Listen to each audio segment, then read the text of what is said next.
Boa noite a todos e a todas. É uma alegria, é uma honra, é um privilégio para a Academia Mineira de Letras receber a sessão sobre a grande escritora Jane Austen. É uma alegria a parceria que ora celebramos com as professoras que lideram o movimento pela preservação da memória da escritora aqui no Brasil. Esta parceria resultou de uma bela conversa, uma bela interlocução entre a professora Adriana Salles e esta casa, e é uma parceria que terá vários desdobramentos. Este é o primeiro deles, é uma noite dedicada a Jane Austen. E eu nunca vou me esquecer da primeira conversa com a Adriana, que foi no salão de chá da Academia Mineira de Letras, no Palacete Borges da Costa, a nossa sede aqui ao lado.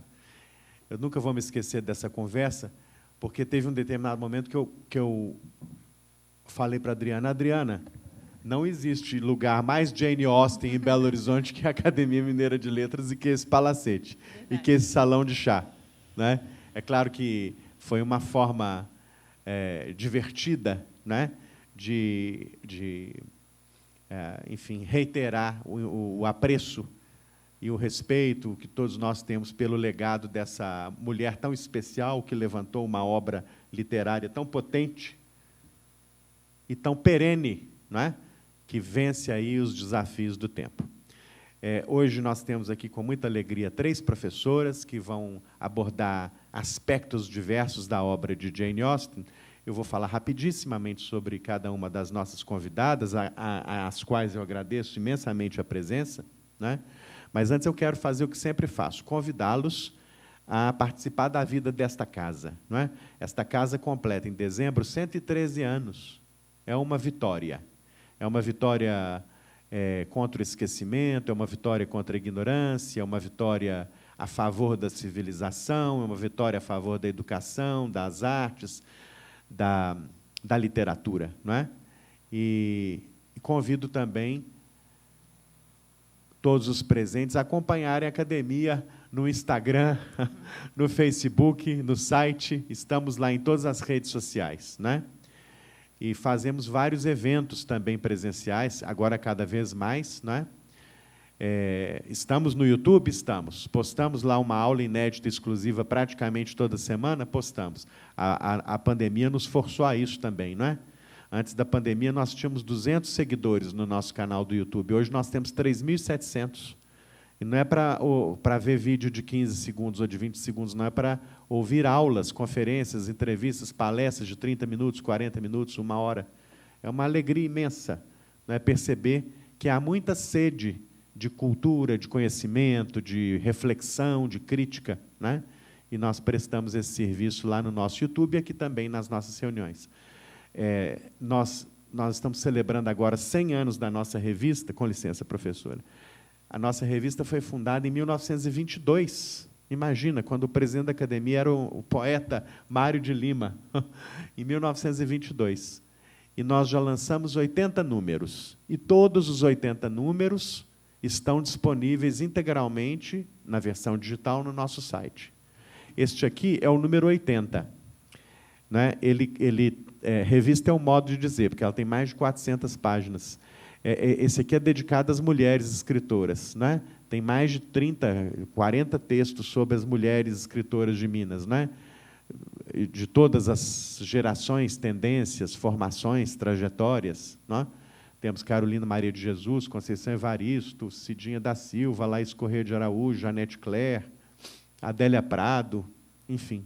Ana Martins Marques, a queridíssima Ana Elisa Ribeiro, aqui está retratada, né, por um ensaio sobre a sua obra. Então, essa é a revista de número 80, que está lá disponível no nosso site. E também há uma versão impressa. E, no sábado que vem, nós vamos lançar o número 81 da nossa revista, em Ouro Preto, às 11 horas da manhã, na Biblioteca Pública Municipal de Ouro Preto. E a revista número 81, que também é muito volumosa, contém 2 dossiês. O dossiê Literaturas Africanas em Língua Portuguesa, com mais de 30 textos, que eu organizei junto com a professora Nazaré Soares Fonseca, da UFMG, e o dossiê Poesia e Narrativa Indígena em Minas Gerais, organizado pela professora Marinês de Almeida e pelo acadêmico Ailton Krenak, recém-eleito para ocupar a cadeira 24 da Academia Mineira de Letras, né? O que é motivo de grande alegria para todos nós, eu imagino, né? A chegada de Ailton é uma chegada muito especial, né? É um encontro dessa instituição com o que esse território produziu de mais rico, de mais interessante no campo, né, das culturas chamadas culturas dos povos originários, enfim, para nós é fundamental, né? Nós somos essa riqueza, essa diversidade, né? Muito bem, era isso. Me perdoem o excesso. Olha, aqui está, então, a professora Adriana Salles, que lidera com brilho, com devoção, né, os estudos e os eventos em favor de Jane Austen. Ela é presidente da Jane Austen Society of Brazil, Sociedade Brasileira de Jane Austen, é doutora em Linguística Aplicada pela UFMG. Também estão conosco as professoras Flávia Lima, que é pedagoga, formada pela UFMG, e com mestrado em Educação e Relações Humanas pela UENG. E também está conosco Marcele Vieira Salles, que é graduanda em Letras e Estudos Literários pela UFMG e é mestre em Administração. E a uni-las esse amor à literatura, feita por uma mulher tão interessante, tão especial. Eu vou fazer companhia ao trio aqui na mesa, mas eu agora passo solenemente a condução dessa sessão para a professora Adriana, porque ela é que vai chamar as palestras e dar o ritmo da sessão. Tá bem, professora? Okay. Seja bem-vinda. Eu quero pedir a todos aplausos de boas-vindas às três conferencistas.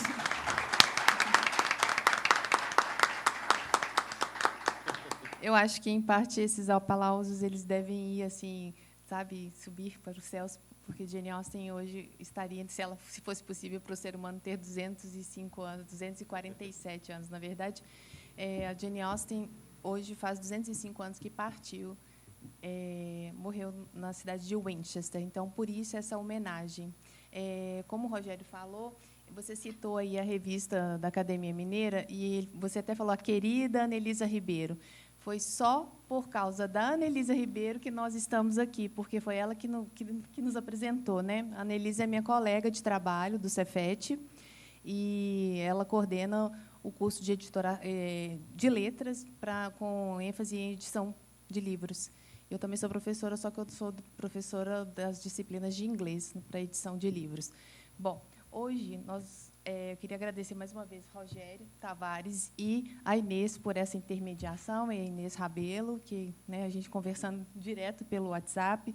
E a Jane Austen Sociedade do Brasil foi criada em 2009, na cidade de Ouro Preto, porque nós reunimos um grupo de amigas para poder conduzir um trabalho que fosse mais voltado para a academia. Por que isso? Porque, quando eu criei o blog da Jane Austen Brasil, em 2008, não tinha nada sobre a escritora, nem na Wikipédia em português.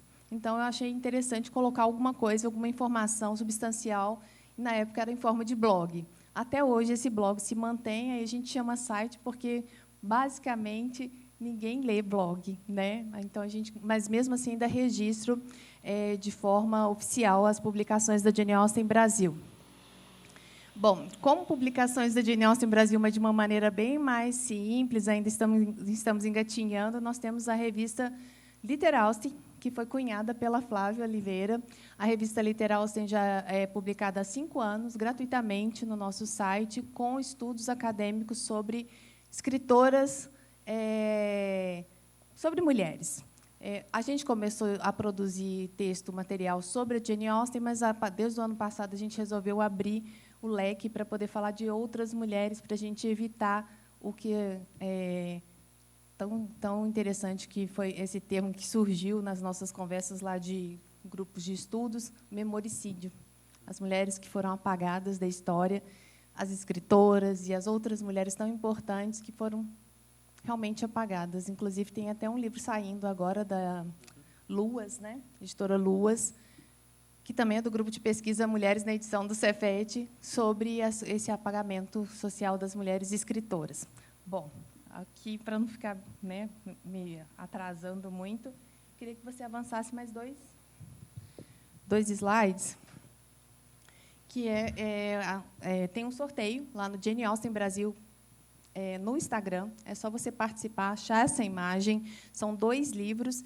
A gente vai sortear e eu vou apurar amanhã de manhã. Então, dá tempo de chegar em casa e marcar as pessoas que vocês querem que também participem desse sorteio. Então, é um livro gentilmente cedido pela editora Martí Claret, e essa edição traz o capítulo excluído por Jane Austen. Quando ela escreveu Persuasão, ela acabou excluindo esse capítulo, que foi lá para o final, como um apêndice, e depois escreveu mais 2, que é o 23 e o 24. Então, vale a pena ver o que ela não gostou e editou em forma de 2 capítulos. E aí, o próximo slide são as nossas redes sociais, janeaustenbrasil.com.br, e também lá no Instagram. Bom, eu vou passar a palavra para Flávia. Flávia vai falar um pouco sobre a senhora Bennet, de Orgulho e Preconceito. Se você quiser trocar de lugar comigo. Tá bom. Tá bom? Aí você pode pedir ao Arthur para ele passar os slides. E, gente, só mais uma vez, muito obrigada pela presença de vocês. Vocês que estão assistindo aí, vão assistir, né, daqui a uns dias. Muito obrigada pela participação e, principalmente, pelo carinho aí nas redes sociais. A gente tem amigos que já se... O seu filho já fez 10, a minha tinha 10 quando começamos a nos encontrar. E aí as famílias estão todas aqui representadas, né, e já são 15 anos, praticamente, de Jane Austen Brasil. Obrigada.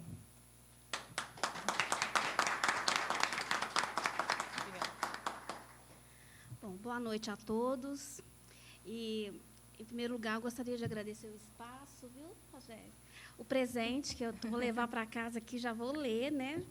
Que a gente tem que saber mesmo, né, a história.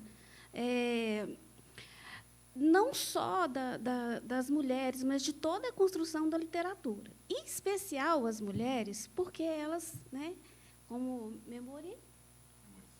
memoricídio, ótimo termo, porque esse apagamento ele é significativo, né, ele tem um contexto.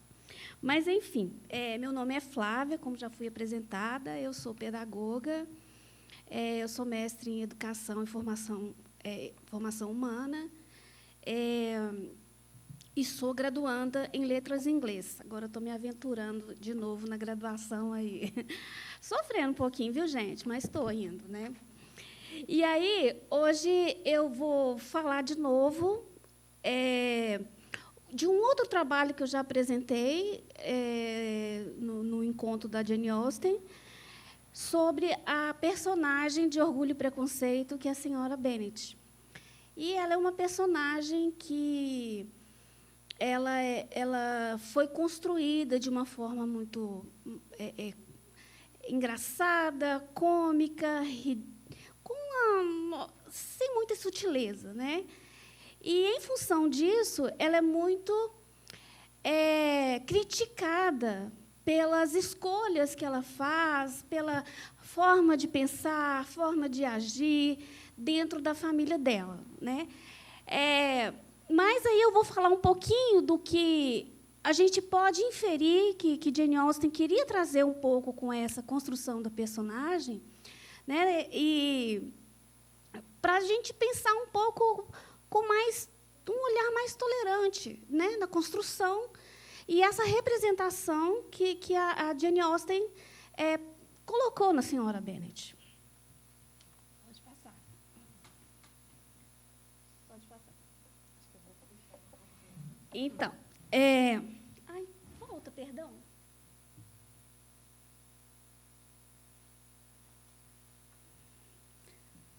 Volta.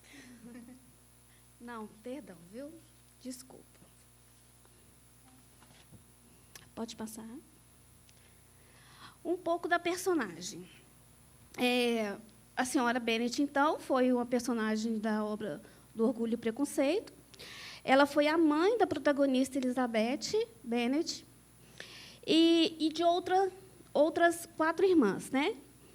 A sua personagem, ela apresenta, como eu já disse, as características cômicas, indiscretas e até grosseiras para os padrões convencionais. Então, é muito comum que todos esses atributos ganham ênfase em todas as produções que surgiram depois. também, né, nos primeiros capítulos do livro, tem bem essa questão, é bem acentuada essas características da personagem. Pode passar. E aí, a senhora Bennet, o que a gente pode inferir da escrita, da construção da obra, na obra, né? Ela foi a única da sua família que não se casou bem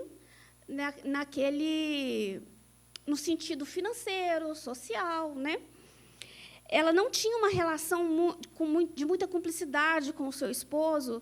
Eles divergiam em muitos assuntos. Ela era meio marginalizada. Ele tinha uma coisa que eu acho muito interessante, é que ele gostava muito da biblioteca, mas, às vezes, eu me pergunto se ele gostava de ler ou se ele queria fugir dela, né? Mas, enfim, ela sofria muito por não ter um herdeiro. É bom a gente, né, situar isso, e eu vou falar um pouquinho mais sobre isso, a questão de ter 5 filhas.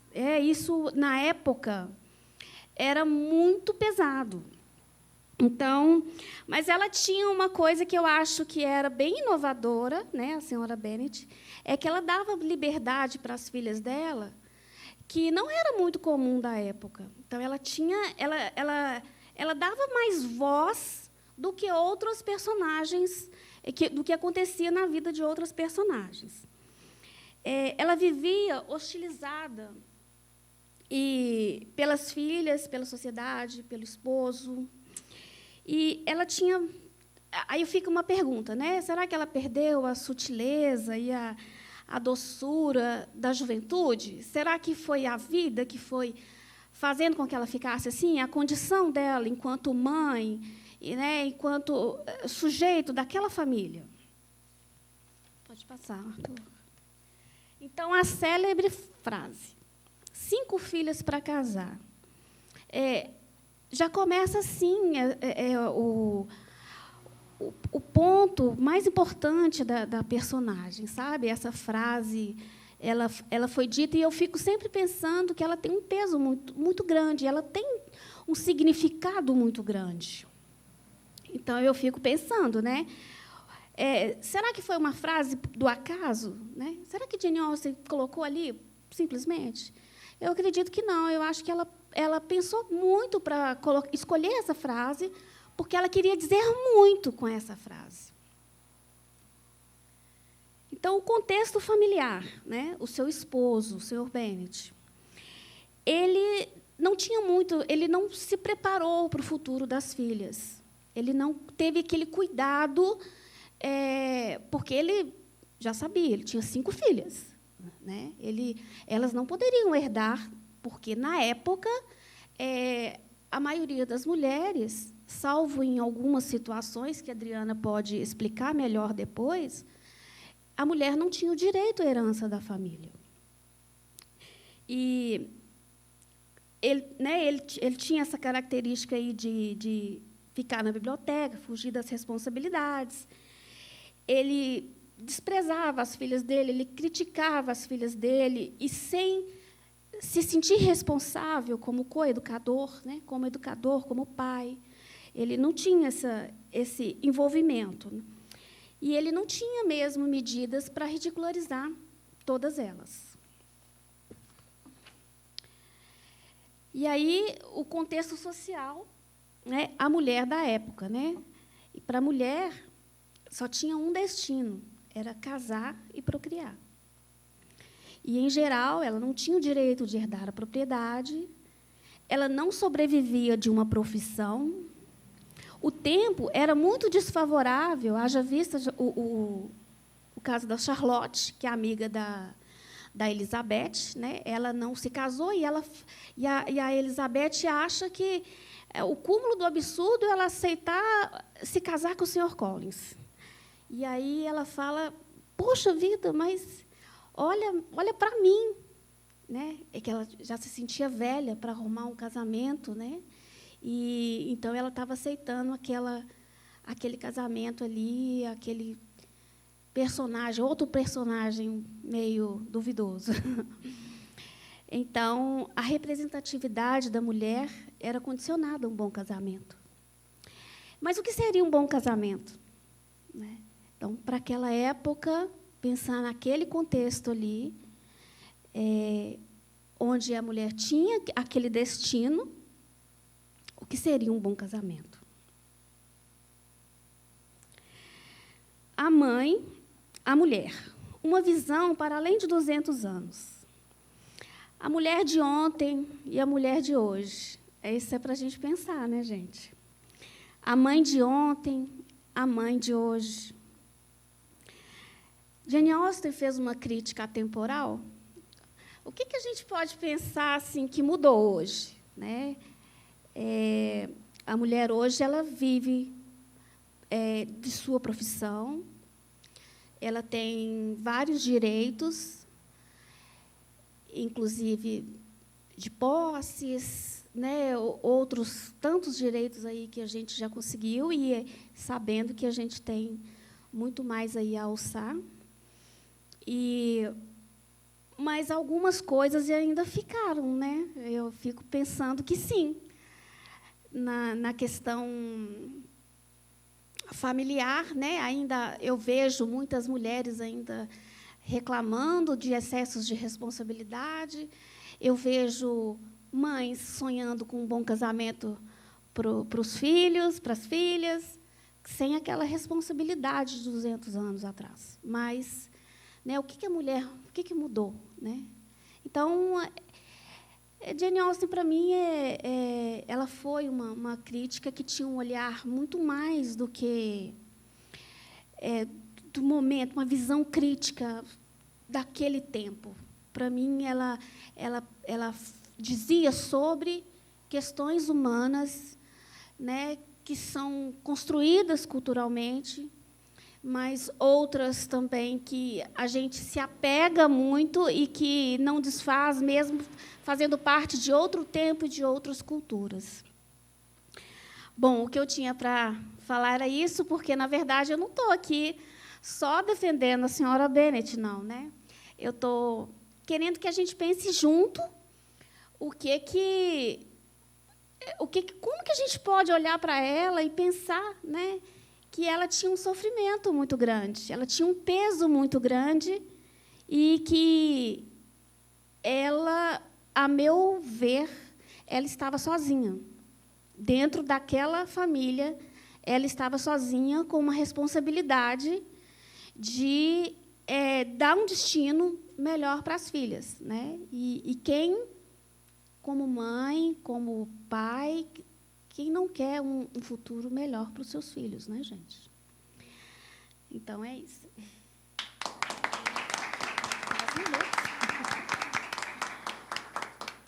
Obrigada, Flávia. Só um parênteses, né, no que você comentou sobre o direito à propriedade. As mulheres lá da Inglaterra e aqui no Brasil também, com certeza, a gente não investigou essas leis aqui do Brasil de propriedade, mas lá na Inglaterra as mulheres não herdavam a herança dos pais. Então, isso fazia com que era praticamente uma obrigação elas se casarem, para poder fazer a manutenção da vida mais adiante. Entendem? Não existia nem a profissão, né, de professora particular, a profissão de governanta era para pessoas da classe mais baixa, classe baixa. Então, classe média, ali onde a Jane Austen viveu, que é a Gentry Society, é uma classe que as pessoas não trabalhavam. Então, escrever um livro, como a Jane Austen ousou escrever, Filha de um Clérigo Inglês, era uma ousadia a ponto dela não poder colocar o nome dela na capa dos 3 primeiros livros. Então, a limitação era bastante grande em relação às mulheres, e elas não tinham estudos formais, elas não tinham direito a essa propriedade, profissão, nem andar sozinha na rua, nem sair daqui e na Praça da Liberdade sozinha elas podiam fazer esse trajeto. Então, tinha essa limitação, e a preocupação da Flávia em trazer a defesa da senhora Bennet, ela é muito importante, porque ela é vista como uma personagem cômica dentro de Orgulho e Preconceito, e nos filmes um tanto quanto desesperada para casar as filhas. A gente, agora, aqui na atualidade, a gente pode pensar que ela é bastante interesseira, mas tinha um motivo, né? Ela tinha que casar as filhas, porque, no caso da família Bennet, de Orgulho e Preconceito, a herança do pai das meninas ia para o primo, para um parente masculino mais próximo. Então, elas iam ser despejadas da própria casa, assim como ocorreu com a Jane Austen, quando o pai dela faleceu. A Jane Austen, a irmã e a mãe foram morar com um dos irmãos e foi revezando ao longo da vida da Jane Austen. Agora eu vou passar a palavra para a Marcele Salles, que a gente é prima distante, né, Marcele? De alguma vida aí. Bom, a Marcele vai falar sobre as referências religiosas em Jane Austen. Isso, muito obrigada, Adri. Agradeço também muitíssimo ao Rogério pela oportunidade. É uma grande honra de estar aqui, uma grande responsabilidade também. Assim, um privilégio a gente poder sentar nessa cadeira, nesse espaço tão assim, importante para a educação, para a literatura, para a cultura de Minas e do Brasil, e falando sobre a nossa querida Jane Austen, que realmente foi uma mulher à frente do seu tempo e que deixou um legado incrível para a gente. Um dos legados dela, que eu estava até comentando aqui com as meninas, é o fato dela ter sido, sim, uma religiosa, no seu tempo.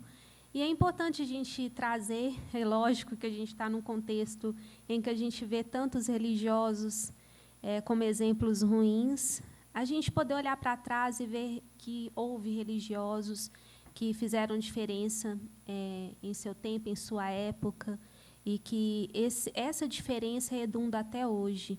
E pessoas que foram bondosas, que realmente viviam uma religião verdadeira. Então, eu quero apresentar essa Jane Austen hoje para vocês, um assunto espinhoso, mas, no final, eu creio que vocês vão gostar de conhecer esse lado dela. Pode passar, por gentileza. É importante a gente conhecer a biografia de Jane Austen de uma forma mais contextualizada, num sentido mais historiográfico, vamos dizer assim. Porque a Jane Austen, como a própria Adriana comentou, ela era filha de um clérigo, de um reverendo anglicano, e isso foi muito forte, isso foi um grande fundamento em sua escrita, em suas obras. E não tem como, né, a gente separar esse aspecto, até mesmo porque a gente vê muitos personagens clérigos nas obras de Jane Austen. E aí a gente, conhecendo isso, a gente entende por que ela fazia descrições tão minuciosas e tão incríveis de personalidades, que é como a gente pudesse ver hoje um clérigo do nosso tempo e falar: esse clérigo foi concebido pela mente de Jane Austen, não foi à toa, porque ela realmente tinha esse conhecimento muito próximo dela. E, além disso, o sistema social e normativo da era georgiana também é muito importante para se entender a vida da Jane Austen e também o legado dela. Bem, começando sobre as bases familiares, é importante a gente entender que Jane Austen era filha e neta de reverendos anglicanos. A Igreja Anglicana é uma ramificação do protestantismo, mas é uma igreja que tem muitas similaridades com a Igreja Católica e muitas similaridades com o movimento protestante, e é uma igreja mais reservada, mais equilibrada, vamos dizer assim, né? Ela tem um forte papel mesmo nas descrições dos panos de fundo das obras da Jane Austen. O seu pai, George Austen, além de pastor, era mestre. Então, ele também lecionava, ele dava aulas para vários alunos da aristocracia inglesa, e isso redundou na vida da Jane Austen, porque ela cresceu em meio a uma vasta literatura, uma vasta biblioteca, melhor dizendo, e, apesar dela ter passado brevemente por escolas de educação feminina, ela e a irmã, né, mais velha, elas receberam a maior parte da educação delas do pai e dos irmãos mais velhos. Então, isso é também de fundamental importância.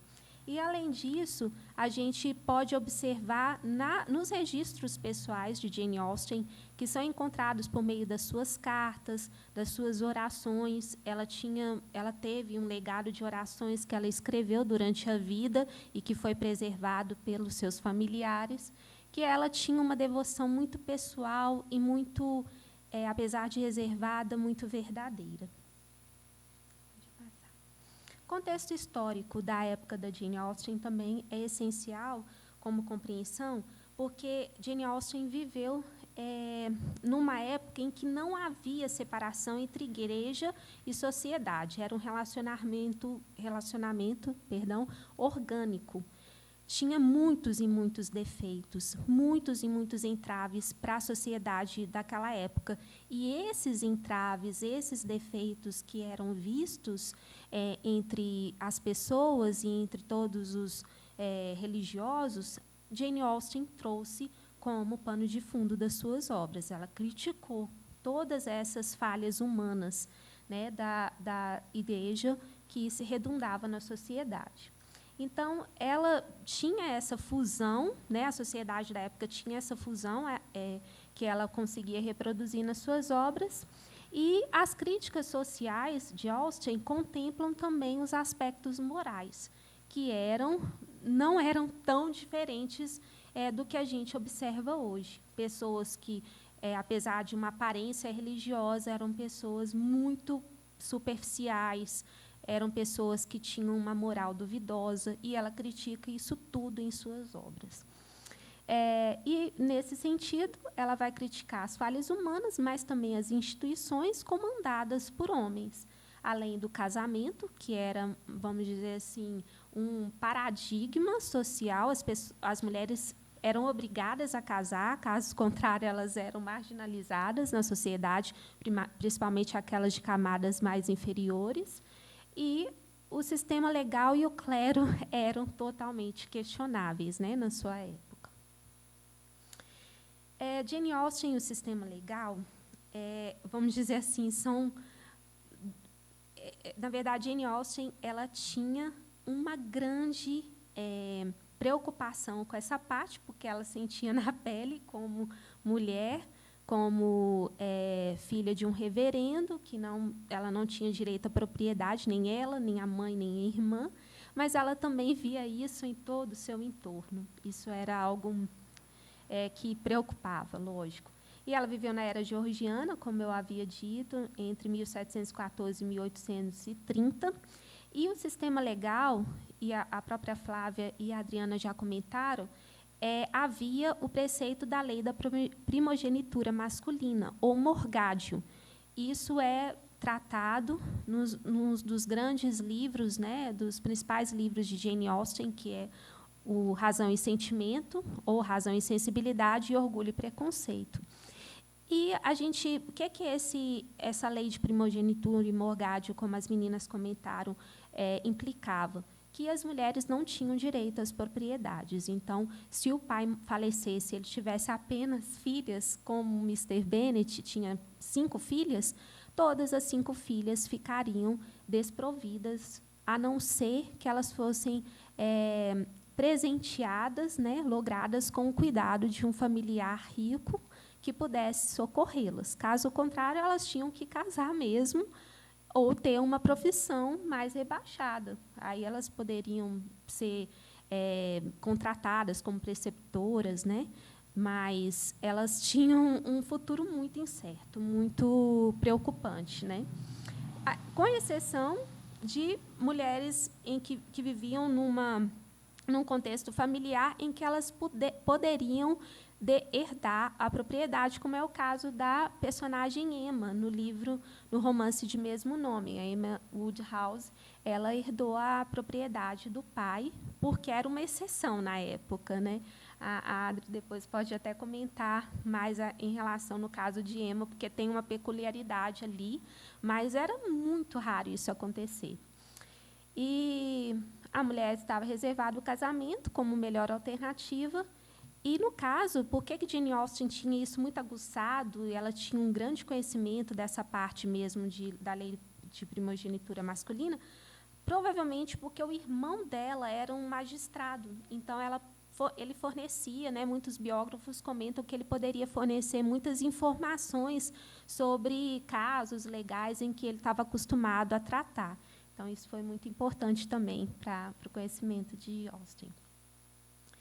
como eu disse, as duas principais obras de Jane Austen, que é Razão e Sentimento e Orgulho e Preconceito, vão trazer a questão da lei de primogenitura como enredos principais, né, nas tramas. Vamos dizer assim, não principais, mas como panos de fundos que fundamentam até a trama, o desenrolar de toda a história. A gente vê, no caso de Razão e Sentimento, as irmãs Dashwood, as 3 irmãs também, que ficam órfãos, o pai morre, ficam, vamos dizer assim, dependentes da generosidade do irmão, e aí a gente conhece, não sei se todo mundo já teve a oportunidade de ler, é uma história magnífica. Jane Austen consegue traçar o destino dessas irmãs que ficam dependendo da generosidade e se veem, junto com a mãe, totalmente sozinhas, à mercê mesmo do destino, e aí a história vai se formando de uma forma brilhante, como Austen conseguia fazer, né? E em Orgulho e Preconceito, que a Flávia já explicou muito bem para a gente, 5 filhas, as irmãs Bennet, aí também ao bel prazer do destino, como que elas iriam fazer numa eventual morte precoce do Mr. Bennet, né? E aí a gente vai fazer a associação, a gente vai ver intertextualidades a partir desse momento, em Orgulho e Preconceito, com narrativas bíblicas. Então, a gente observa a forte influência da narrativa bíblica nas obras de Jane Austen. E uma das principais é a associação mesmo da narrativa que a gente encontra num dos livros do Pentateuco, o livro de Números, no capítulo 27, vai narrar para a gente a história das 5 filhas de Zelofeade. Noa, Macla... esqueci todos os nomes das meninas, acabei esquecendo de anotar. Mas essas moças, né, mulheres, elas eram filhas de Zelofeade, que era um parente, né, um descendente da linha sucessória de José. José do Egito, eu creio que alguns de vocês, né, a maior parte já ouviu falar. Ele era descendente do patriarca lá de Israel, chamado Jacó, e ele, Zelofeade, teve 5 filhas, ele só teve mulheres, né, vamos dizer assim, herdeiras, entre aspas. Ele não teve filhos homens. E, no momento em que Moisés adentra na terra de Canaã, juntamente com todo o povo de Israel, começou a fazer a distribuição da terra entre as 12 tribos de Israel. Então, a parte que cabia à tribo de José, que era dividida entre os 2 filhos, né, legítimos de José, que, no caso, era Manassés e... eu esqueci o outro nome... Efraim, exatamente, Efraim, a parte que competia a essa tribo, né, de Manassés e Efraim, Zelofeade também deveria herdar, porque ele era herdeiro direto dessa tribo. Acontece que ele não tinha filho homem, então as 5 filhas dele ficariam totalmente desprovidas de propriedade. E aí a gente vê algo assim, muito importante na narrativa bíblica, algo peculiar, que é essas 5 moças, como uma proposição ativista mesmo de requerência do direito de propriedade, ir até Moisés e os demais líderes judeus, requerendo o direito de propriedade. Isso é muito importante na narrativa bíblica, é uma das grandes narrativas que sempre são referenciadas como o ativismo de mulheres no Antigo Testamento, requerendo seus direitos civis. É uma narrativa belíssima, em que Moisés recebe o pleito delas e leva o pleito delas a Deus. E Deus responde a Moisés, né? Moisés era como se fosse o oráculo, né, vamos dizer assim, o intermediador entre Deus e o povo. E Moisés leva esse pleito delas a Deus e Deus responde: elas têm um direito, o que elas estão pedindo é legítimo, e, a partir de agora, como legado, Israel vai, caso não tenha herdeiros masculinos, apenas herdeiras mulheres, a propriedade tem que ser transferida para as mulheres. Então, esse é um grande paradigma da narrativa bíblica, e Jane Austen, que vivia numa época em que a igreja era uma unidade orgânica com o Estado, por que, nesse período, as mulheres não tinham o mesmo direito? Se a Bíblia era o fundamento que regia a maior parte das relações humanas na sua época, por que as mulheres eram desprovidas de ter direito de propriedade? E aí Jane Austen faz uma análise intertextual, recorre à intertextualidade e traz a mesma quantidade de filhas para a narrativa de Orgulho e Preconceito, 5 filhas, as irmãs Bennet. Então, isso é muito importante, né? A Flávia até comentou que tem uma frase da senhora Bennet dizendo 5 filhas para casar. A Jane Austen marca isso muito na narrativa de Orgulho e Preconceito. Não é à toa, é uma referência intertextual que Jane Austen faz.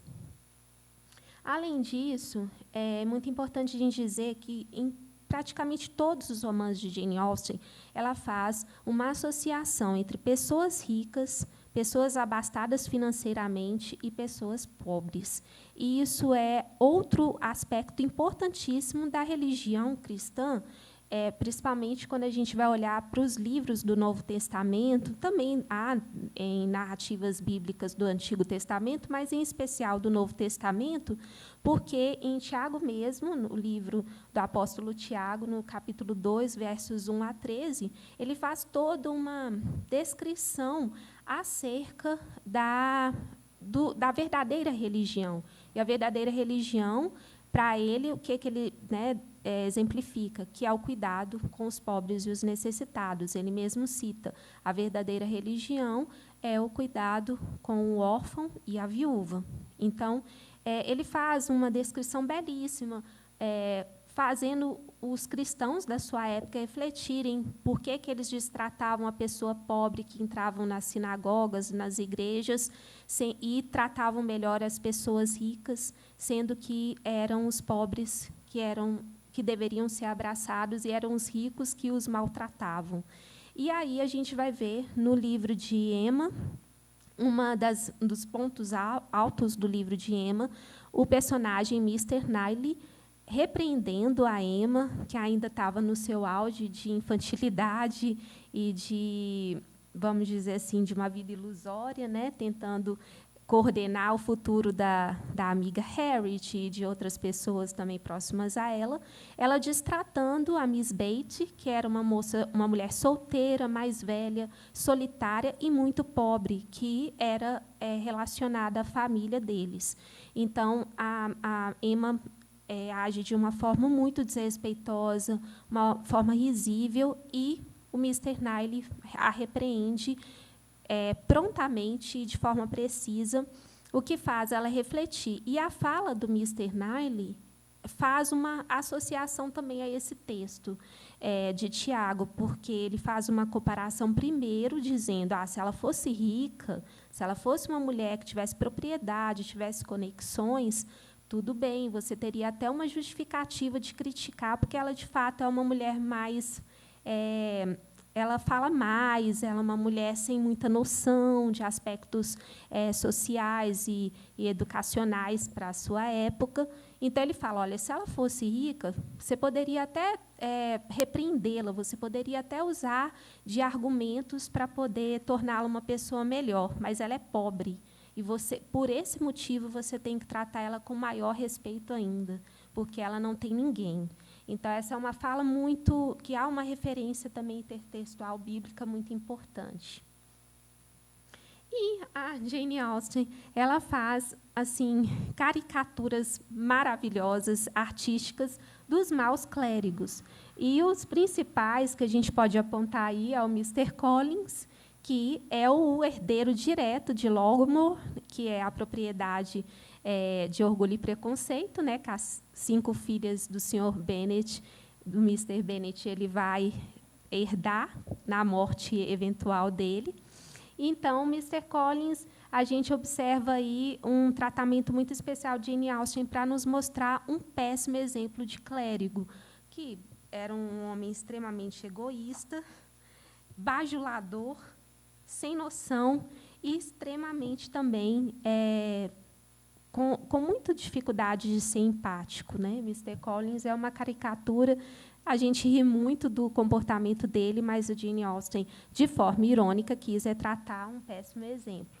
O Mr. Elton, em Emma, também é um outro exemplo de um péssimo clérigo, egoísta, extremamente antipático, e a Jane Austen, com ironia artística, consegue descrever para a gente tomar extremamente antipatia desse personagem também. Pode passar. Mas ela também faz referências aos bons clérigos, como é o caso do Edmund Bertram, em Mansfield Park, que é um personagem muito cuidadoso, muito atencioso, desde a sua adolescência na narrativa, porque é um romance de formação que Jane Austen traçou, e a gente vê a característica mesmo bondosa desse jovem que se torna clérigo, e, da mesma forma, o Henry Tilney, em A Abadia de Northanger, que é também um personagem que é um dos grandes aspectos mesmo de moralidade, de ética, de cordialidade, que Jane Austen traz como um protagonista, junto com a Catherine.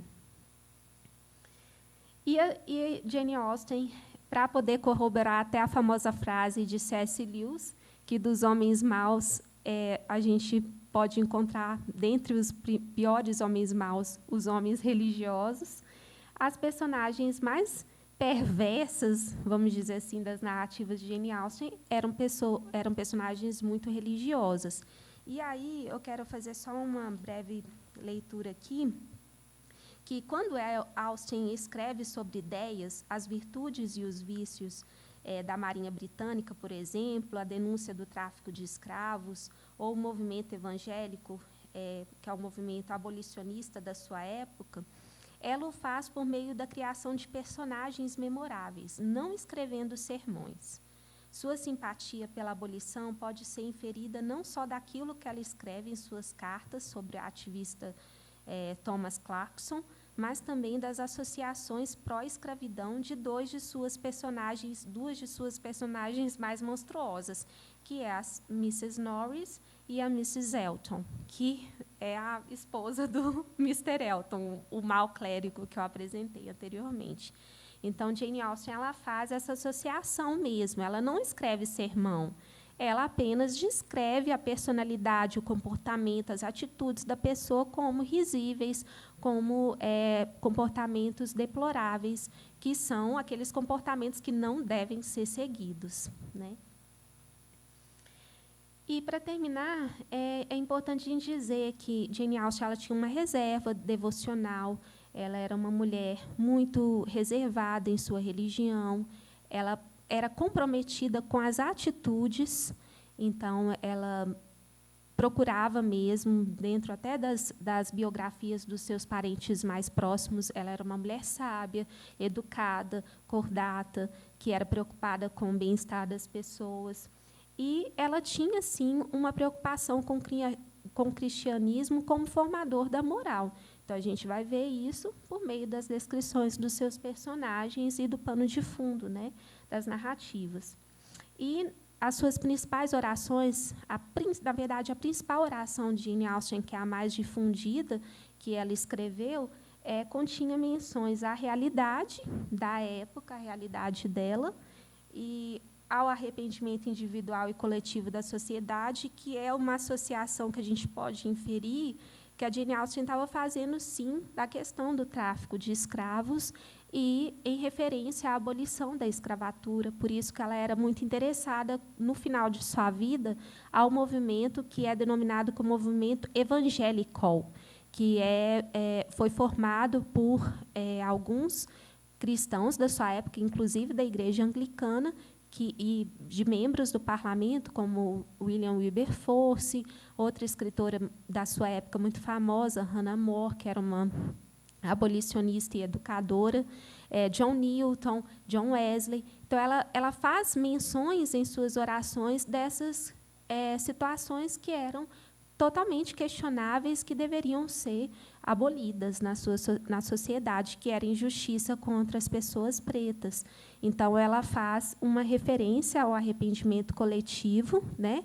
E ela faz também referências às injustiças cometidas por cristãos e pela Igreja Anglicana. Então, ela era uma cristã que criticava o seu contexto religioso.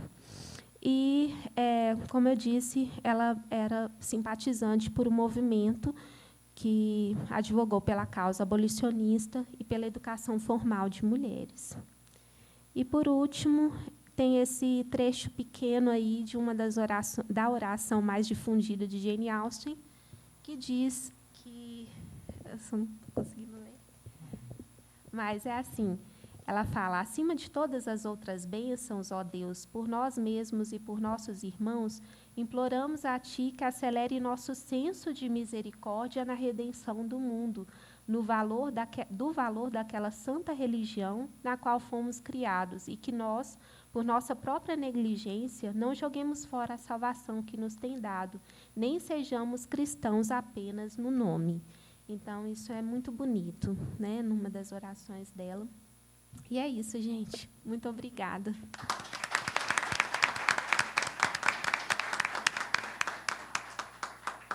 É interessante observar que, em Jane Austen, nada é por acaso. O título de Mansfield Park pode simbolizar a propriedade, como de fato é, porém, um dos primeiros abolicionistas da Inglaterra foi o Lord Mansfield. Então, percebe? Ela poderia ter colocado o nome da mansão, qualquer outro nome, mas ela optou por Mansfield. E a Hannah More, para quem quiser conhecer um pouco mais, na Literalstem, a Marcele já escreveu artigos sobre a Hannah More. A gente já tem uma página no Instagram, né, sobre a Hannah More, e depois a gente pode falar um pouco mais, aí vocês procurem a gente. Sobre a questão da senhora Elton, em Emma, é curioso porque ela vem de uma cidade, eu esqueci agora o nome, que era típica de comércio de escravos na Inglaterra. E o pai dela, ele era o novo rico daquela situação. E ele fazia dinheiro de que maneira? Vendendo tecido, gente? Então, é uma questão a ser questionada. Então, ela é até um tanto quanto rejeitada por ser nova rica, por ter associado, primeiro, ao trabalho, porque classe média não trabalhava na Inglaterra, então, a pessoa que trabalhava ela já era desmerecida. E pela fonte de renda ser, muito possivelmente, o comércio de escravos. A gente tem que levar em consideração que todas aquelas pessoas, inclusive a família da Jane Austen, ela sobrevivia a partir da escravidão, principalmente no que a gente chama, nos livros, né, Antíqua, que chama de América Central. Não dá para evitar. E ela também não poderia propor um radicalismo aí de mudança social, porque, primeiro, a pena não estava só na mão dela para poder fazer essa crítica, né? Podia ser uma crítica, mas quem podia propor mudança eram os homens no parlamento inglês, e isso demorou muito, muito tempo. Bom, acho que agora eu vou passar a palavra para mim, me, myself and I. Bom, queria agradecer a presença aí das minhas alunas, da Luana e da Stephanie, que, além de aluna, é professora lá no Cefet comigo. Bom, a permanência de Jane Austen, eu vou falar um recorte, né, da minha pesquisa de doutorado, que eu constatei a respeito dessa permanência da Jane Austen por meio do cânone e também do fandom, que é o domínio de fãs, né, o grupo de fãs. Bom, vou te passar. Bom, a Jane Austen nasceu em 1775 e morreu em 1817, nessa data de hoje, né? A Jane Austen, para vocês perceberem um pouco como que era o sistema de limitação das mulheres, ela morava em Charlton, que é um distrito de Winchester. Winchester foi a primeira capital da Inglaterra, fundada em 809. 800, não 1800. A Jane Austen, ela foi se tratar em Winchester. Ela teve uma doença que possivelmente pode ser um câncer, mas não tem estudos concretos a respeito do que matou Jane Austen, porque ela morreu muito cedo, né, com 41 anos, e a família dela toda viveu até os 80, os irmãos, a mãe.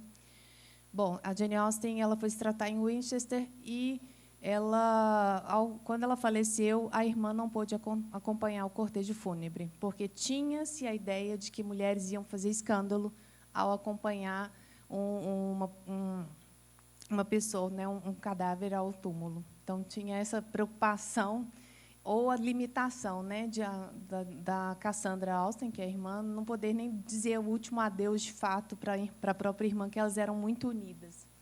Bom, como as meninas falaram, filha de um reverendo, do George Austen, com a Cassandra Austen. A Cassandra Austen, ela é de uma linhagem um pouco mais nobre do que o reverendo Austen, e tem uma linha de sucessão aí até chegar a Catherine atual, princesa da Inglaterra, de 23 gerações. Então, elas têm uma ligação, são primas, que não existe essa consanguinidade, essa relação de parentesco, mas elas são parentes ali na árvore genealógica da família dos nobres ingleses.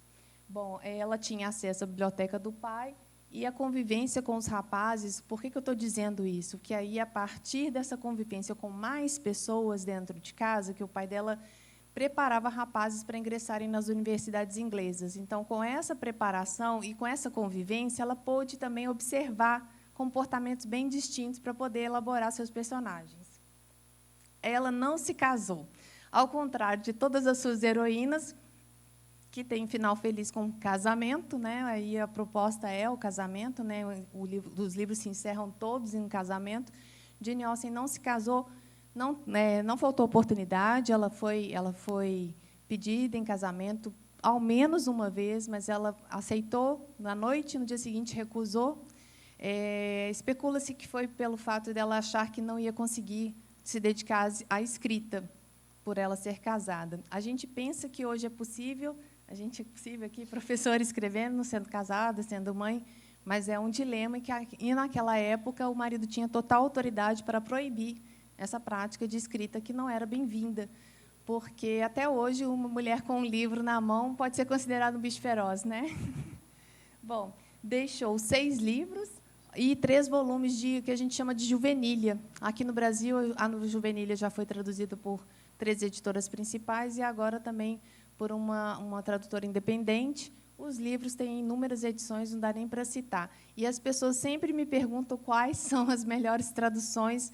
A melhor tradução é aquela que você consegue dialogar com a Jane Austen, porque leitura não é um ato passivo, né? É um diálogo entre você e o escritor.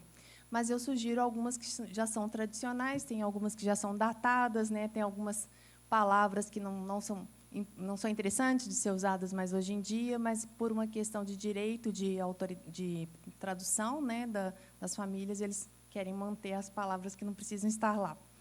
Palavras de cunho racista, né? Só antes de volta só mais uma vez, o único retrato que a gente tem de Jane Austen é essa aquarela que a irmã fez, e a Cassandra não era uma boa desenhista, essa não era uma boa habilidade. E isso também denota uma outra coisa importante. As mulheres não tinham direito a ter retratos. Então, a irmã, porque era uma desenhista né, caseira, ela fez esse retrato da Jane Austen, e, a partir deste retrato, é que a gente vai ver lá no final dos slides o rosto da Jane Austen estampado na na nota de 10 libras da Inglaterra, mas é a partir também de estudos de imagens, de pinturas dos irmãos e do pai da Jane Austen. Então, até o direito de ter a sua imagem replicada e pelos séculos as pessoas do sexo feminino não tinham. Bom, a Jane Austen é considerada, sim, um fenômeno pop das revistas, né, de publicação, de circulação da época, até a academia.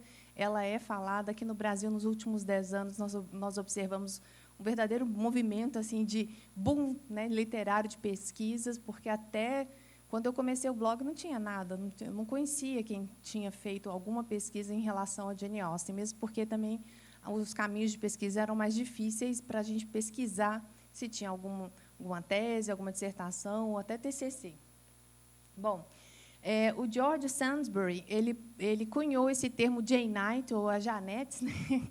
Em 1894, e existe na academia uma discussão se o ideal seria usar o termo Janeite ou Austenite. Eu acho que Austenite é mais engloba todo mundo, os austenianos, então somos, né, não precisa definir por gênero. E aí fica meio difícil eu ficar chamando o Rogério, por exemplo, de um Janete, fica parecendo chacrete, alguma coisa muito de fã, assim, sabe, aqueles fãs de carteirinha. Bom, o Roll e o Dryden escreveram um livro sobre Jane Austen, sobre a recepção de Jane Austen ao redor do mundo, e eles cunharam também esse termo de viajante global, graças a romances e filmes que já foram traduzidos em dezenas de línguas. Ela também é ensinada nas universidades em todo o mundo. Ela é considerada, assim, uma celebridade, uma superstar. Existe esse termo também, aí, a Austen mania, que é o apelo comercial amplamente divulgado pelas redes sociais. Tem um rapaz lá no fundo com a camisa da Jane Austen de óculos, aí, bem, né, caracterizando esses memes que a gente está tão acostumado a ver na internet. E eu falei que a Deirdre Lynch, ela discute esses termos aí, se é interessante a gente chamar os fãs de Janeites ou Austenites.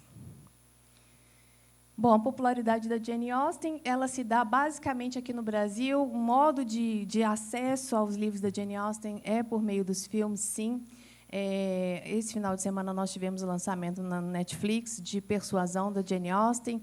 Aí eu estou esperando a poeira baixar um pouco, deixando os fãs falarem das adaptações, porque, obviamente, todo mundo sai em defesa da Jane Austen, que essa não é a melhor adaptação, mas, depois de um tempo, as pessoas acalmam e acabam considerando alguns aspectos ali que consideram positivos ou não, né, Luana?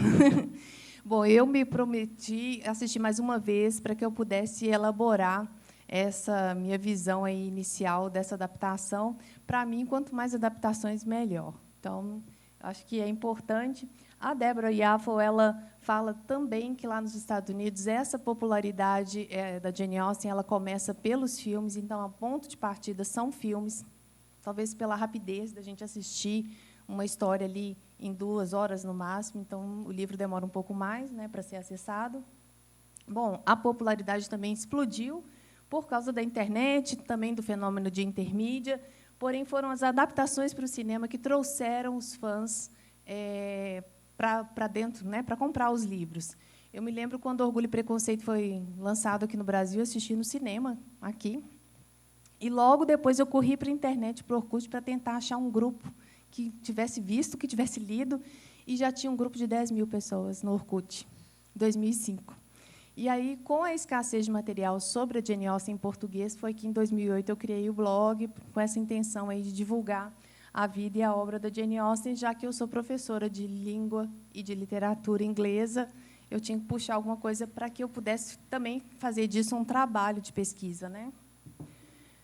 Bom, essa introdução aí de Jane Austen por meio dos fãs é que faz com que a gente tenha novos leitores. Então, não adianta, por exemplo, por experiência própria lá no Cefet, é melhor eu apresentar Jane Austen de Bollywood, do cinema indiano, ou Jane Austen e os zumbis, do que pegar um texto efetivamente, né, para as telinhas, como você mostrou algumas capas de DVD ali, do Colin Firth.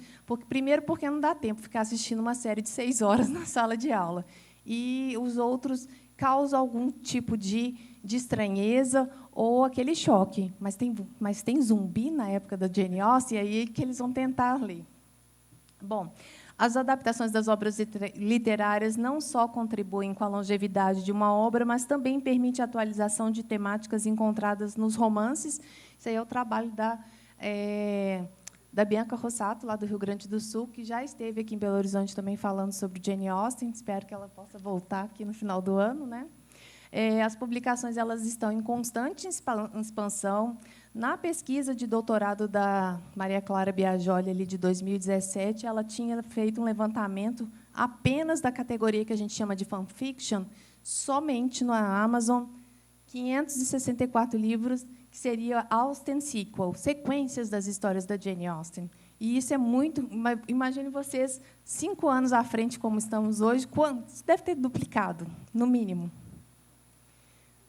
Bom, a recepção da Jane Austen, inicialmente, ela se deu por meio da família. Então, ela escrevia para entreter a família e, posteriormente, ela começou a escrever livros mais complexos, textos mais complexos, e, a partir daí, tomou essa decisão de se aventurar no mercado editorial, que era muito pouco receptivo para mulheres naquela época.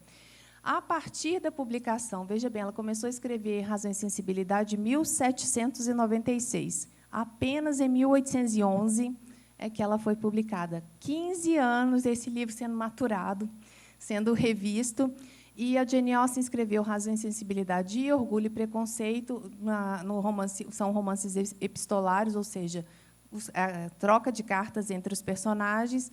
E aí, quando ela publicou em 1811 e 1813, ela já trouxe esse renovo aí para a literatura, que é o que a gente conhece como romance.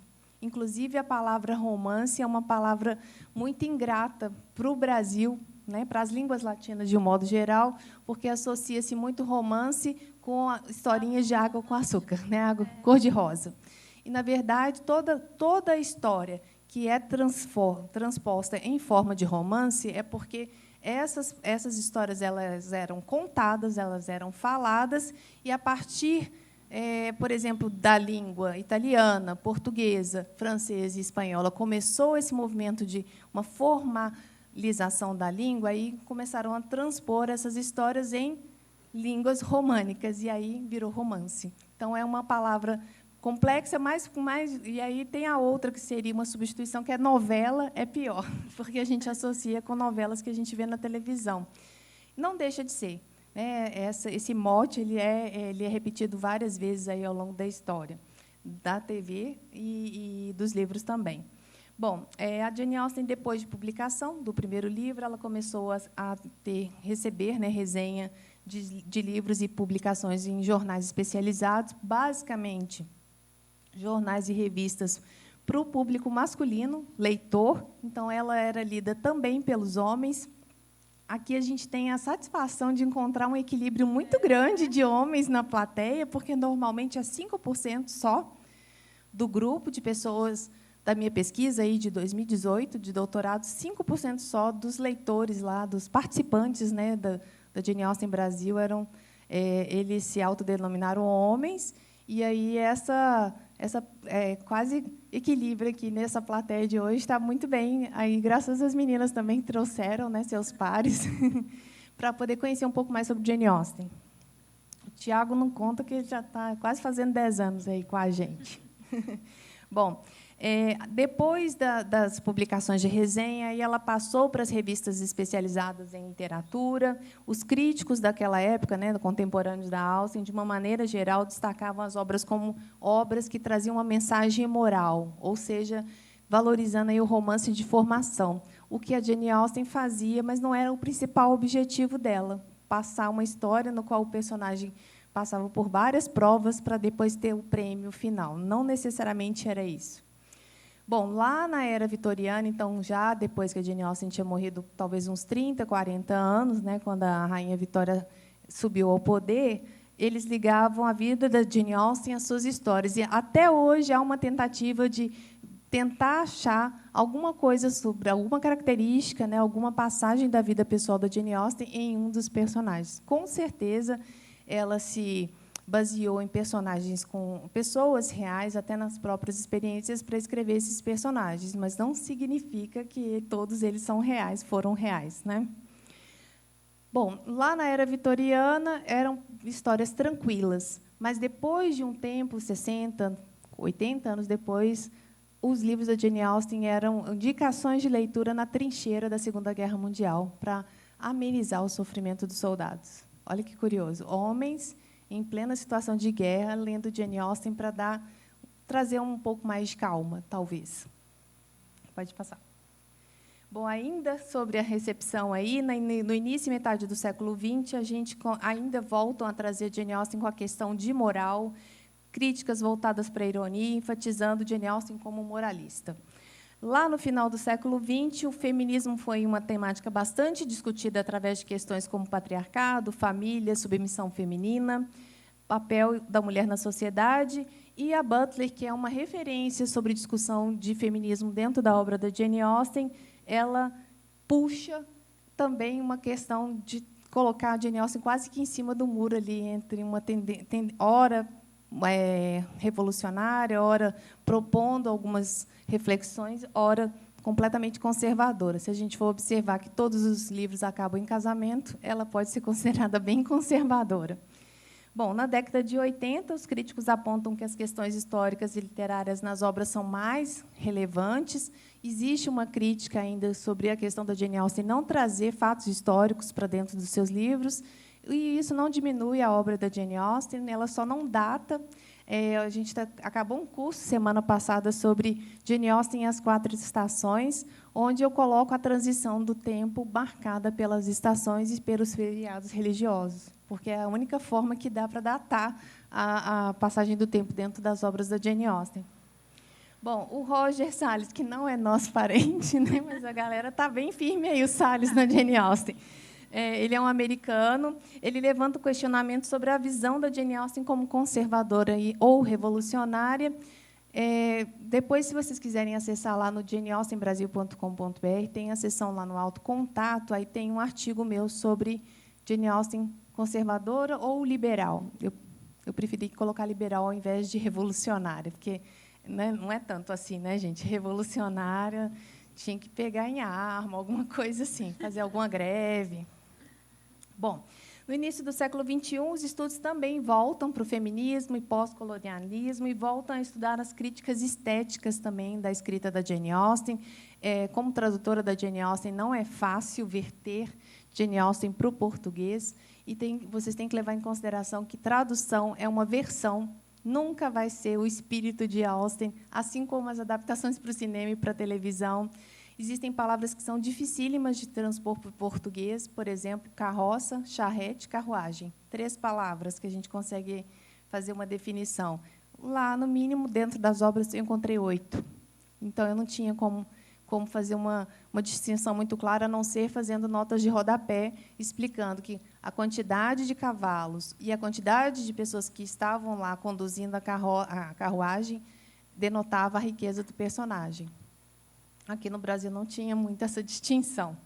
Lá, aí as possíveis contribuições da nossa geração são sobre a mulher na sociedade ainda, fazendo contraponto até com a realidade, com a nossa atualidade, com as situações de questões de gênero.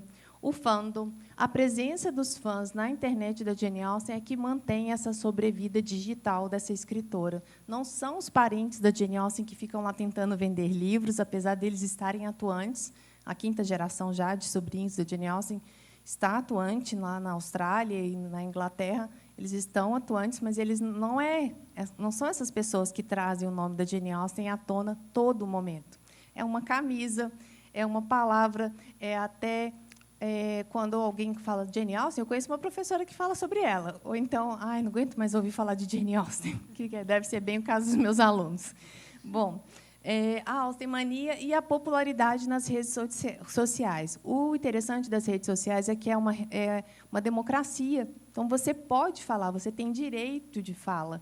Este final de semana mesmo, como eu falei, do lançamento de Persuasão, tem um monte de gente falando do filme positivamente, negativamente, e é isso que engrossa, né, essa discussão aí de fãs. Bom, aqui no Brasil, Jane Austen começou a ser traduzida em 1940, coincidindo com o lançamento do filme em preto e branco, Orgulho e Preconceito, a produção americana. Existe um filme de 1939, mas o estúdio pegou fogo lá nos Estados Unidos, então não temos o filme realmente para ver. Esse de 1940 é com Laurence Olivier, eu esqueci o nome da personagem principal, que faz Elizabeth Bennet.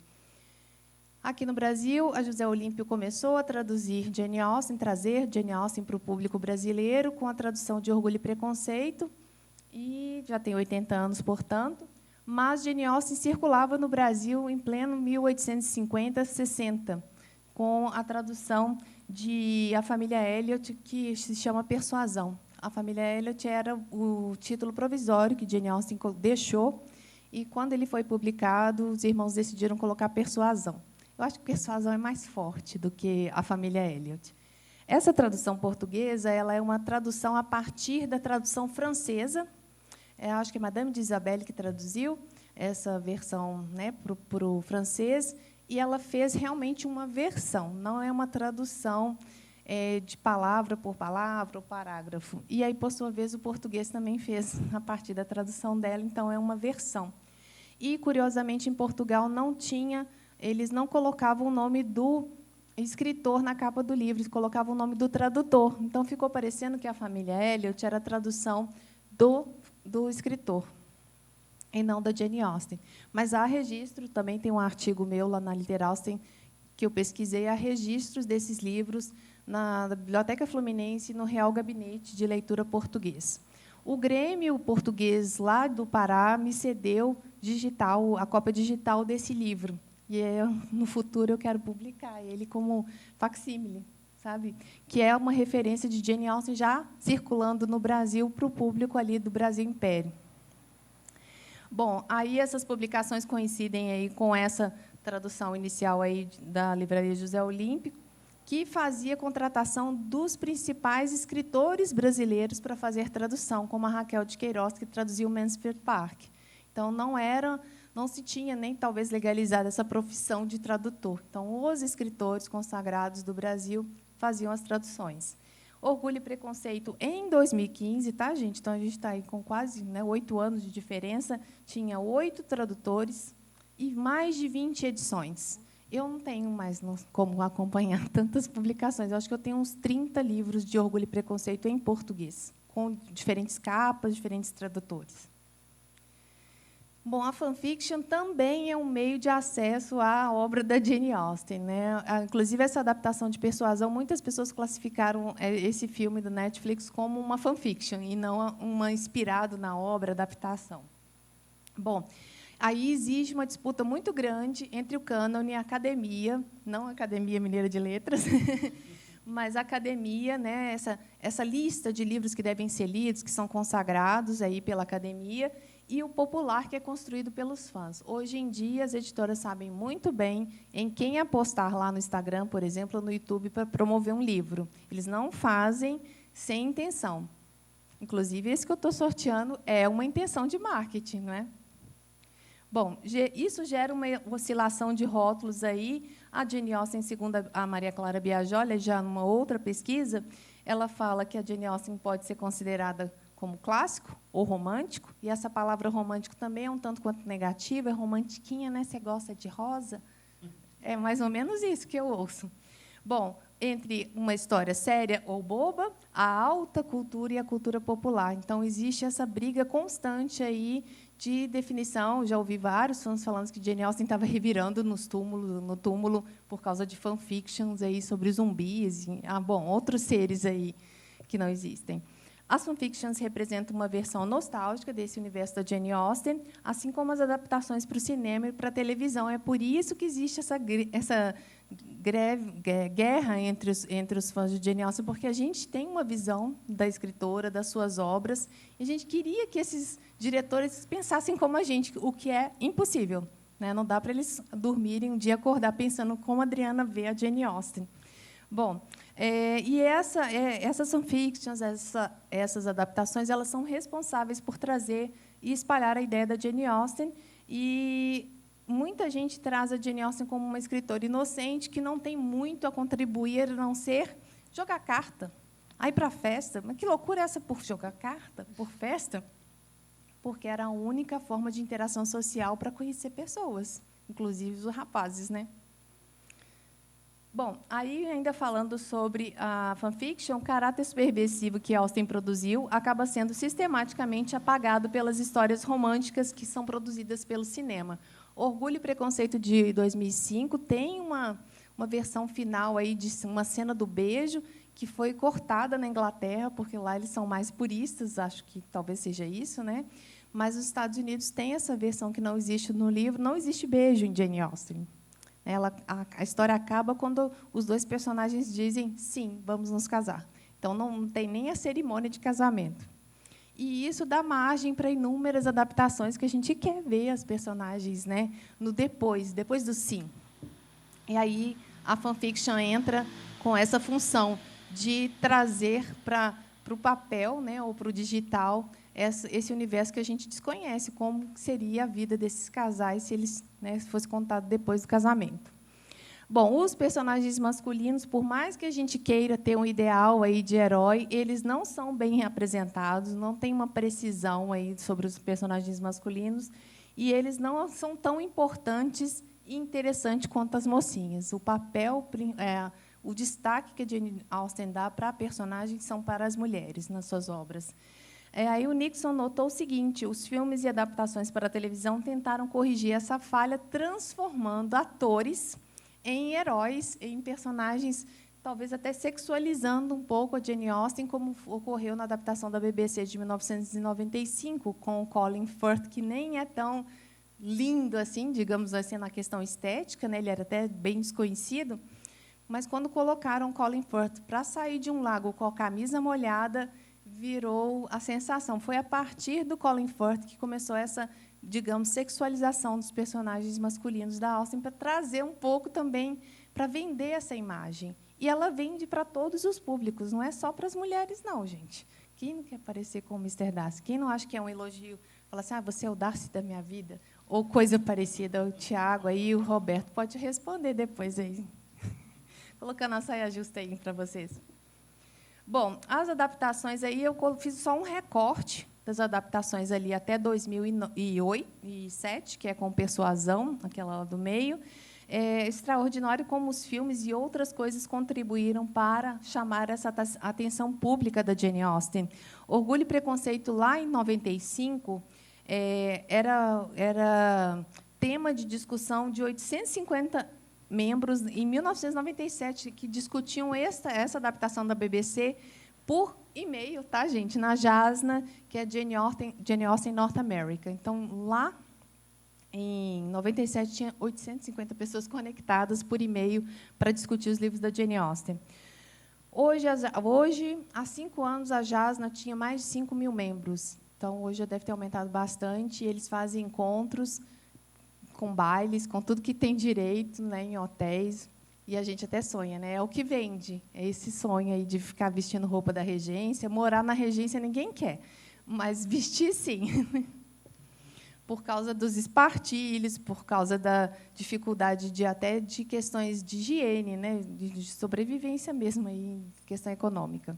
Bom, os atores fazem com que os personagens dos livros de Austen se tornem gente como a gente de carne e osso, e as pessoas acabam achando que esses personagens são reais, como eu vi nesse final de semana. Essa não é a Anne Elliot que eu conheço, não.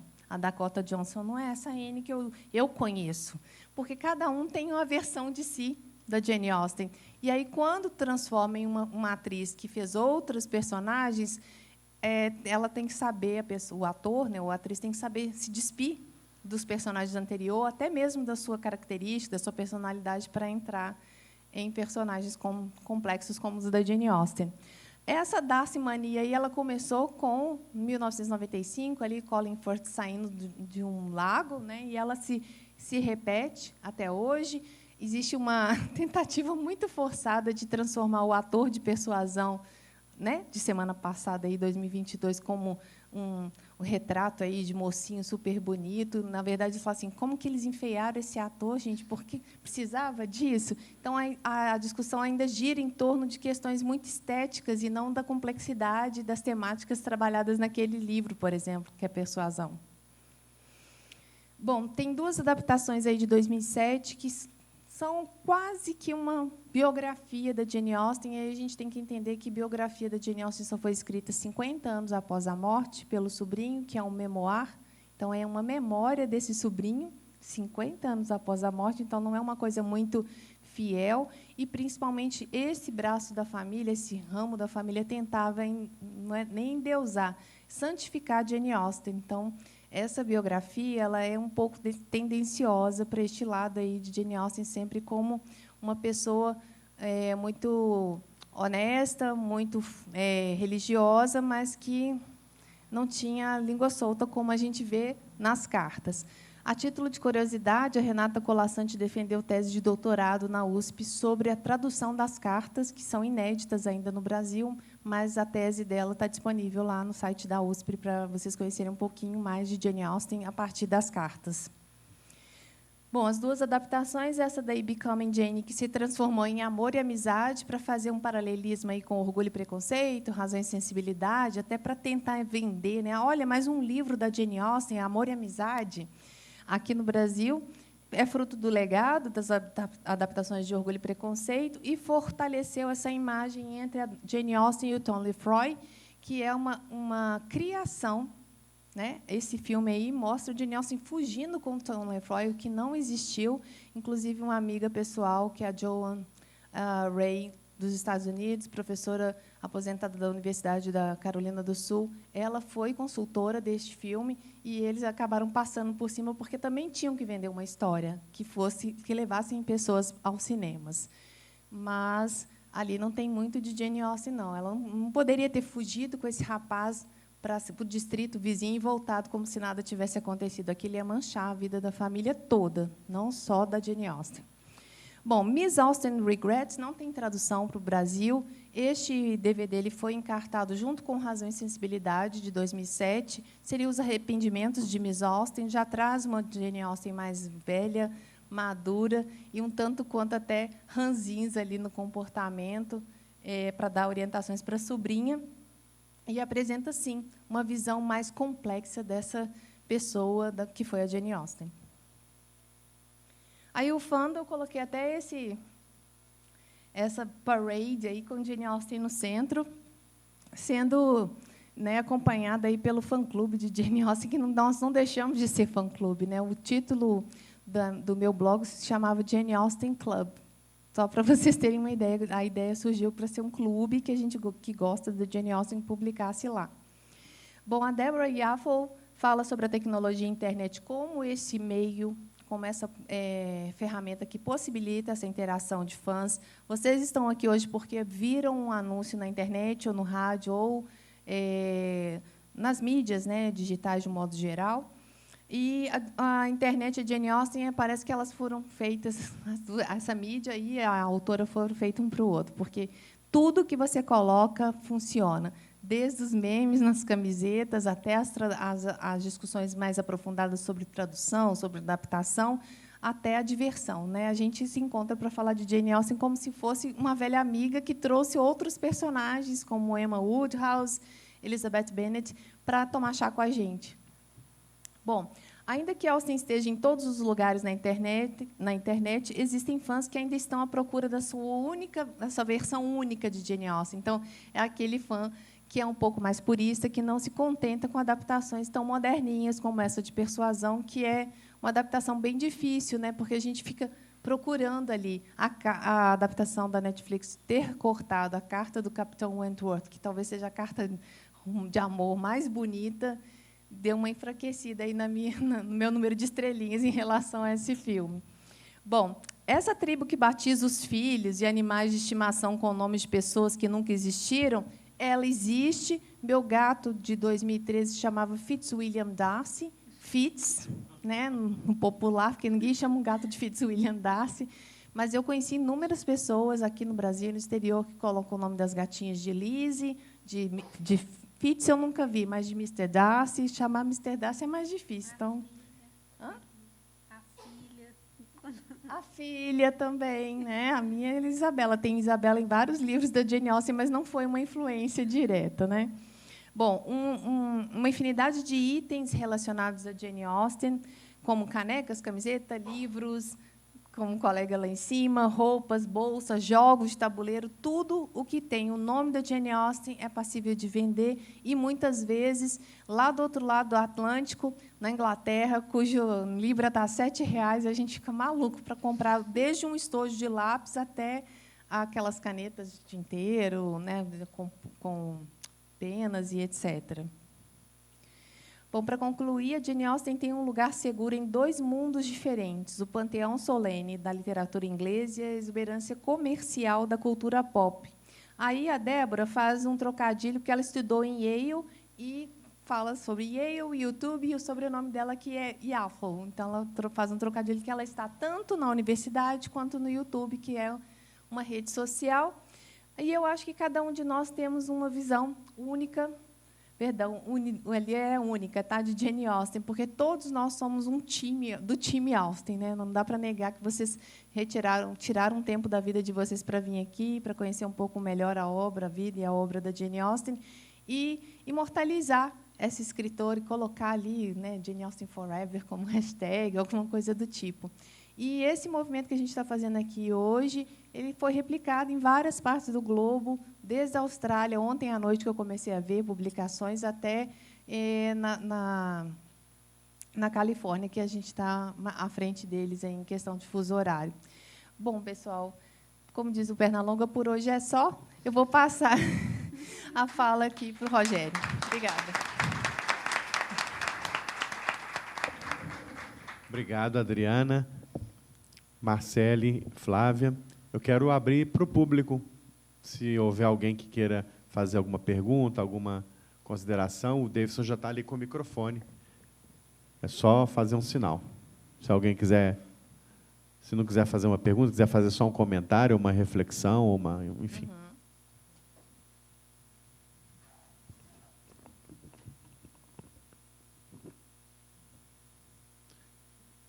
No início, assim, é todo mundo tímido, não é, Luana? Não é, Stephanie? Aí eu abro o microfone da sala e ninguém fala. Depois, a gente fica até 10 horas conversando. Bom, enquanto vocês criam coragem, eu queria pedir permissão. Claro. Nós estamos com um projeto para fazer o Jane Austen Day pela primeira vez aqui no Brasil e fixar essa data como 16 de dezembro. Nós vamos fazer um encontro nos moldes dos outros 8 encontros da Jane Austen Society of Brazil. Vai ser em Belo Horizonte, porque nós moramos em Belo Horizonte, não faz sentido levar para outro estado. A maioria, né, das pessoas que são da Jane Austen Society of Brazil estão aqui, inclusive nessa sala. A Cláudia está lá em Ouro Preto, vai assistir posteriormente. Nosso encontro vai ser um encontro de 3 dias, em dezembro. Começa numa sexta, sábado e domingo. A gente está com uma proposta que vai tentar ver se é possível. A gente não vai conseguir fazer baile. É impossível fazer um baile com todos vocês vestidos, né, com roupa de época, mas a gente está tentando trazer 2 vestidos, pelo menos, e alguns acessórios para os rapazes para fazer fotos aqui no casarão, na escada do casarão. Mas o mais importante é trazer a releitura das obras da Jane Austen de vocês para cá. A gente tem aqui, olha, vários representantes aí, professores de história, ou formados em história, professores de inglês e outras pessoas que eu acho que não faz sentido a gente trazer só a academia para essa mesa aqui, né? A academia que eu falo são pessoas formadas em letras. Esse encontro é para fãs de Jane Austen, que é isso que mantém a unidade, né? Olha, esse trabalho da professora Adriana é valiosíssimo, porque é o que traz, é o que torna a literatura viva, pulsando, né? É o encontro entre o autor, a obra e o leitor. Isso é muito bom de ver, muito bonito de ver, né? É o leitor construindo a obra a partir da leitura dele, né? Enfim, é isso que acontece quando a gente lê um livro. A gente faz o livro viver de novo, né? Então, todos os eventos são muito bem-vindos. Essa casa já está absolutamente entusiasmada com essa perspectiva de sediar os eventos aqui, né? Eu vou fazer uma primeira pergunta muito rápida. A professora Flávia falou sobre um livro, acho que foi a professora Flávia que falou sobre o livro do Memorial do Memoricídio, né, que vai ser lançado agora. Foi a Adriana que falou. Luas. Pela editora Luas, coordenado pela professora Constância Lima Duarte. Inclusive, vai ser lançado aqui, na Academia, em setembro, né? Que é fruto, né, de uma pesquisa de um grupo coordenado pela professora Constância Lima Duarte, que, inclusive, coordenou esse dossiê aqui, né, comigo. É uma amiga dessa casa. Então, o livro é sobre mulheres, né, não só da literatura, mas mulheres de várias áreas de atuação, cuja memória, cujo legado foi sendo apagado, esquecido ao longo dos tempos, né? E eu queria que a Adriana falasse um pouquinho sobre como foi possível, o que existiu de tão vigoroso e de tão forte na obra de Jane Austen, que fez com que ela, de uma certa forma, escapasse um pouco da sina a que tantas escritoras foram, infelizmente, condenadas.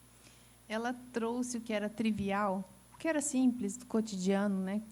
Ela falava sobre o privado, escreveu sobre o privado, que era o universo que ela vivia. Ela não podia falar sobre o público, porque isso era só o direito dos homens participar da vida pública.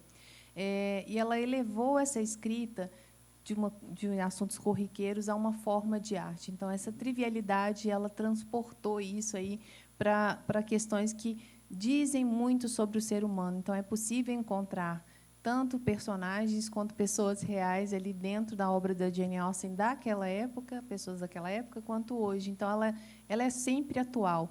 E o mais incrível, já ouvi a Flávia falar parecido sobre a senhora Bennet, a Marcele também sobre a religião, e toda vez que essas meninas falam, eu aprendo alguma coisa diferente. Então, não tem como a gente sair fora e falar assim, não, já li, está resolvido, agora eu não abro mais esse livro, porque ela tem questões muito importantes que, muito possivelmente, a primeira leitura, ou essa leitura superficial, ela não é, a gente não consegue perceber. Então, essas questões aí sobre a abolição da escravatura, sobre a defesa de outras pessoas e, principalmente, a questão do respeito à mulher, né, a questão da situação da mulher daquela sociedade, já era uma temática importante e não é só casar, né? Uma questão que a gente pode trazer para a nossa atualidade, quando as mulheres não podiam herdar a herança, administrar as propriedades, é porque as mulheres eram consideradas incapazes, não eram seres racionais de administrar dinheiro, herança, podia ser passadas para trás.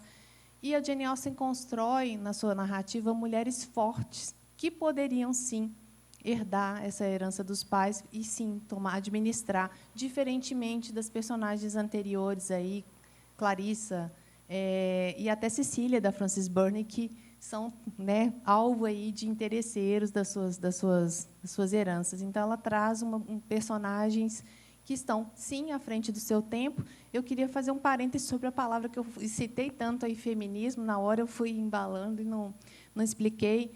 Na academia, Jane Austen é considerada protofeminista, ou seja, uma pré-feminista, porque esse termo não existia na época da Jane Austen. Porém, as reivindicações já existiam até mesmo antes dela começar a escrever, com a Mary Wollstonecraft, com a reivindicação dos direitos das mulheres, publicada em 1792. Então, já era uma discussão, já era pauta de discussão falar sobre os direitos das mulheres. A Mary Wollstonecraft, ela é a mãe da Mary Shelley, que escreveu Frankenstein. Outra mulher também considerada incapaz de escrever um livro tão formidável, né, uma ficção científica aí de terror. E aí a primeira publicação, a primeira edição de Frankenstein levou o autor foi o marido dela, Percy Shelley, que era poeta romântico, não ia escrever nada sobre terror, mas como precisava colocar esse livro à venda e usar o nome do Percy Shelley, colocou. Só depois, com muito custo, que o pai da Mary Shelley conseguiu que esse livro fosse publicado com o nome dela. Então, a Mary Wollstonecraft tem 3 edições aqui no Brasil já de tradução desse livro. É um clássico e ela critica muito os ideais de liberdade, igualdade e fraternidade franceses que usavam o termo homens, gênero masculino. Então, as mulheres ficaram para trás aí nos documentos, né, que regiam a sociedade daquela época. Professor, por favor, professor.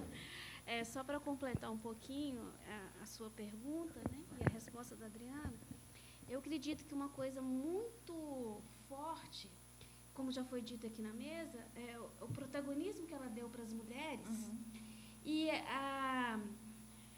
a forma com que todas as mulheres foram trabalhadas, porque nós temos aí a mulher que era desesperada para a filha casar.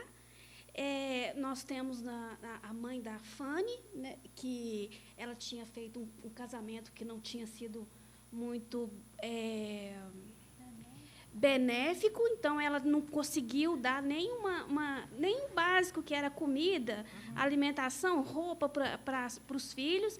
Então, eu acho que isso era uma coisa que se destacava assim, em todas nas obras dela, porque ela representou várias mulheres e consequências das escolhas que cada uma podia fazer.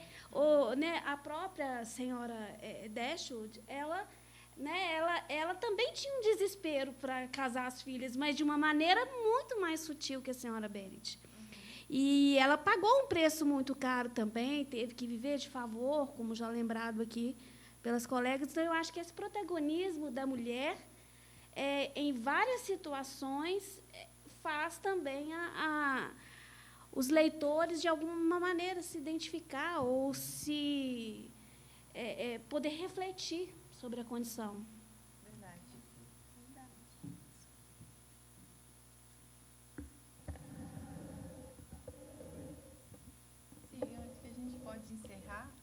queria agradecer muito a presença de vocês. Tem rostinhos aí que a gente não se vê há anos. Tem rostinhos que a gente se vê só digitalmente aí por causa da pandemia, né? Conheci só digitalmente, agora estou conhecendo presencialmente, face to face. Muito obrigada pelo interesse de vocês de estarem aqui e espero poder contar com vocês, com a presença de vocês em dezembro, que aí vai ser realmente uma festa, né? Vai ser 3 dias aí de encontro nos moldes que a gente já fez nos outros anos. Muito bem. Professoras, querem fazer uma consideração final também? Quero novamente agradecer pelo espaço, pela oportunidade, a honra de poder falar nessa casa, né, que é um privilégio mesmo, e de estar aqui, contar com a presença de cada um de vocês. Também estou aqui com a presença do meu marido, das minhas amigas aqui na plateia, e eu fico muito feliz por cada um ter vindo. E dizer, gente, quem não teve a oportunidade ainda de ler Jane Austen, faça se aventure, né, em abrir um livro dela e ler, porque é uma riqueza de um conteúdo interminável de exploração. A gente encontra vários e vários temas, vários personagens que são personagens da vida real. A gente se encontra ali, a gente ri com a ironia, a gente descobre nuances de ironia e de interpretação de texto que, infelizmente, aqui no Brasil não se dá a valorização adequada que deveria, né, para a literatura ficcional. Então, façam esse exercício, é maravilhoso. Jane Austen tem que ser lida, relida e tem que ser descoberta sempre, porque ela foi uma mulher à frente do seu tempo, uma mulher realmente genial. Então, é isso. Muito obrigada mais uma vez. Eu quero agradecer a todos aqui presentes, minha filha, minha best friend, que saiu de tão longe para me ver. Eu vou te dar um beijo daqui a pouco. Mas agradecer a todos vocês, agradecer ao Rogério, agradecer a Adriana pelo convite. Adriana, muito obrigada pelo convite, pela confiança, né? A gente está sempre conversando, mas eu sei que, de alguma maneira, você acreditar em mim, para mim, é uma honra também muito grande, viu? Eu te agradeço. E agradeço por compartilhar a mesa com a Marcela, minha querida. E estou muito agradecida pelo presente. Nossa, muito mesmo. Um luxo. Eu acho que o livro presente, né? Aliás, o presente livro, é um presente maravilhoso. Sabe? Eu sou apaixonada com livros, né? Então, eu fico muito grata. E obrigada a todos vocês, gente. Muito bem. Palmas para as nossas queridas mestras.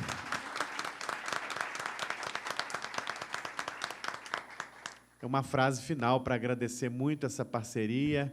Essa é a primeira de uma série de eventos que faremos juntos aqui. Eu quero dizer que a Academia se sente muito, muito feliz em ser considerada a casa de Jane Austen em Belo Horizonte, porque acho que combina muito, né? E que a gente se encante sempre, não é, pela leitura, pela literatura, pelos livros, né? Porque a gente sabe muito bem os benefícios que a gente gera para nós e para o nosso entorno, não é, quando a gente mergulha nessa aventura, nesses universos aí que os livros são capazes de nos dar. Venham sempre à casa de vocês. Eu queria agradecer, Heloísa, querida, por esse trabalho lindo que faz sempre, ampliando o público das nossas palestras. E visitem o nosso canal no YouTube, que nós temos mais de 300 vídeos lá. Muito obrigado, Adriana, mais uma vez, parabéns pelo trabalho belíssimo que você faz, a Flávia e a Marcele, venham sempre, e a vocês também, muito obrigado. Boa noite.